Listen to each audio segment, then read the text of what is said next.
Social मीडियावरून पिस्तूल विकणारा बबलू अखेर गजाआड. पुणे गुन्हे शाखेची लातूरमध्ये मोठी कारवाई. सोशल मीडियावरून खरेदी विक्री करणारा पिस्तूल डीलर बबलू अखेर सापडला आहे. पुणे पोलिसांच्या गुन्हे शाखेने लातूरमध्ये कारवाई केली आहे.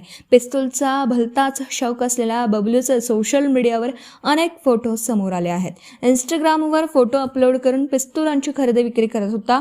अटक केलेल्या आरोपीकडून तब्बल 5 पिस्तूल आणि 7 जिवंत काडतुसे जप्त करण्यात आले आहेत.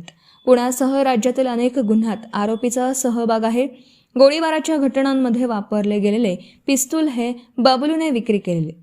पोलिसांनी दिलेल्या माहितीनुसार पुण्यातील पर्वती पोलीस ठाणे, खडक पोलीस ठाणे आणि वाघोली पोलीस ठाण्यात दाखल असलेल्या वेगवेगळ्या गुन्ह्यात एक तरुण पोलिसांच्या रडारवर होता.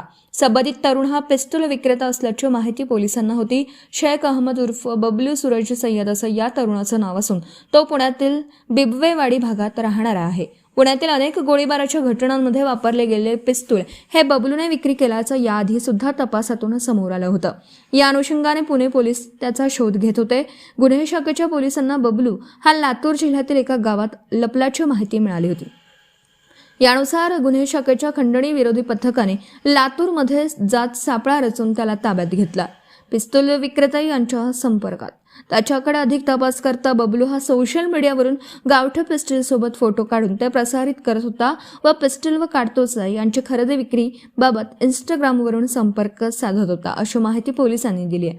आरोपीने मध्य प्रदेश येथील उमरठी गावातील पिस्तूल विक्रेता यांच्या संपर्कात स्वतः राहून त्याच्याकडून आपल्या ओळखीच्या लोकांना तिथे पाठवून मध्यस्थी करून गावठी पिस्टल खरेदी करत असल्याचं सुद्धा समोर आलं. पोलिसांनी त्याच्याकडून 5 पिस्तूलसह 7 जिवंत काडतुस असं ऐकून 1,98,000 रुपयांचा मुद्देमाल जप्त केला आहे. दरम्यान आरोपीकडे आणखी काही पिस्तूल आहेत का, तसेच त्याने कुणाकुणाला पिस्तूल विकले होतं याचा तपास सुरू आहे.